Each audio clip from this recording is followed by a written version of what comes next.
আসসালামু আলাইকুম। শীতের দিন আসলেই আমাদের কেমন যেন খাবারের প্রতি অন্যরকম একটা ইমোশন জেগে ওঠে। কেন সেটা আমরা জানি না। কারণ শীতের দিনে কিন্তু খাবারের আইটেমের পরিমাণ বেড়ে যায়। তারপর আমরা যারা বাঙালি আছি তারা তো ভোজন রসিক। শীতের দিন আসলে খাওয়ার পরিমাণ দ্বিগুণ তিনগুণ যা আছে সব কিছুই বেড়ে যায়। তো কথা না বাড়িয়ে রেসিপির ভিডিওটা শুরু করি।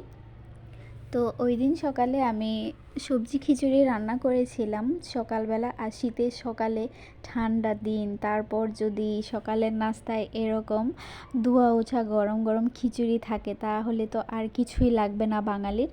তো সেটার জন্য সব কিছু প্রিপারেশন আগেই নিয়ে নিয়েছিলাম, তারপর বসিয়ে দিয়েছি। এখানে যা যা মশলা লাগে সবাই যেভাবে রান্না করে আমিও সেভাবেই রান্না করি।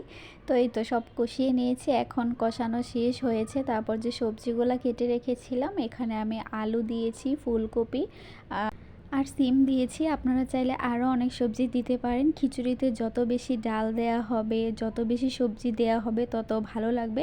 তো আজকের খিচুড়িতে আমি 3 ধরনের ডাল ইউজ করেছিলাম। একটা হচ্ছে মুসুরির ডাল, আরেকটা হচ্ছে বুটের ডাল, আরেকটা ইউজ করেছিলাম সেটা হচ্ছে কাবলি বুট, যেটা চটপটি বানায় যে বুট দিয়ে, সেই বুটটা আমি ইউজ করেছিলাম। তো এই ফার্স্ট টাইম আমি এটা দিয়ে ট্রাই করেছি। আমার কাছে কিন্তু অনেক ভালো লেগেছে, কারণ কাবলি বুটগুলো আস্ত আস্ত ছিল, খিচুড়িতে দেখতে অনেক সুন্দর হয়েছে আর খেতে তো আরও বেশি মজা হয়েছে। তো যাই হোক, আমি ছোলা বুট আর কাবলি বুটটা আগে সিদ্ধ করে নিয়েছিলাম। তারপর তো দেখতেই পেয়েছেন রান্না তো সবার একই স্টাইলে হয়, সেই তো সব কিছু কষিয়ে দিয়ে দিলাম। এখন আর কি পানি দেওয়ার পালা। তো পানিটা পরিমাণ মতো দিতে হবে। আমি আজকে একদম ঝরঝরা খিচুড়ি রান্না করব না, একটু একটু ভেজা থাকবে ওই রকম খিচুড়ি রান্না করব। তো আমি সেই অনুযায়ী পানিটা দিয়েছি। তো আপনারা যেভাবে খান সেভাবেই রান্না করবেন। এখানে তো রান্নার ভুল ধরার কিছু নেই। তো যাই হোক, পানি দিয়ে দিয়েছি, পানি দিয়ে ঢেকেও দিয়েছিলাম, হয়ে গিয়েছে। তা এখন বলক চলে এসেছে। আর খিচুড়ির শেষে যদি বেশি করে ধনিয়া পাতা দেওয়া হয় তাহলে তো আরও বেশি ভালো লাগবে। এখানে দেখেন অনেক সুন্দর লাগতেছে। তো যাই হোক, আমার রান্না বান্না একদম শেষের দিকে।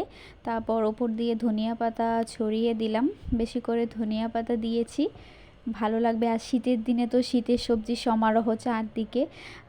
এই তো, তারপর এই যে সব কিছু দিয়ে দিয়েছি। আমার খিচুড়িটাও কিন্তু রান্না শেষ। তারপর এই তো সার্ভ করে রেখেছিলাম। তো এই যে আজকের আমার সকালের নাস্তা, ধোয়া ওঠা গরম গরম খিচুড়ি। ঠান্ডার দিনে কিন্তু শীতের সকালে কিন্তু এসব খাবার খেতে অনেক ভালো লাগে। আর সাথে ছিল ডিম ভাজা, বেগুন ভাজা, আলুর ভর্তা, মরিচ ভর্তা।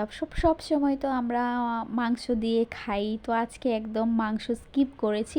পুরো বাঙালি আনা, সময় ছিল না, তাই আর আমি কোনো ভর্তা করতে পারিনি, না হলে আরও অনেক ভর্তা করতাম। তো এই তো ছিল আজকে সকালের নাস্তা। সবাই ভালো থাকবেন।